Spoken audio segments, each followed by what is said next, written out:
A to vás ešte stále baví, keď je to takto v daždi, v zime. Pán Maraj, ja si myslím, že je najvyšší čas normálne nájsť si nové bývanie. A pomôže vám s tým Janka. Presne tak. Nedaleko odtiaľto mám pre vás krásny byt, ktorý sa nachádza na Hroničnej ulici v novostavbe. Poďme sa na ňo pozrieť.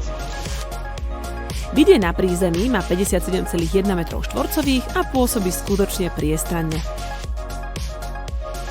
Dominantou je obývacia časť spojená s jedálňou a kuchyňou, kde je na mieru robená kuchynská linka, vybavená vstavanými spotrebičmi. Nájdete tu tiež dve samostatné spálne, kúpeľňu a samostatnú toaletu. Podlahové kúrenie s vlastným termostatom a predpríprava na klimatizáciu sú tiež skvelými benefitmi.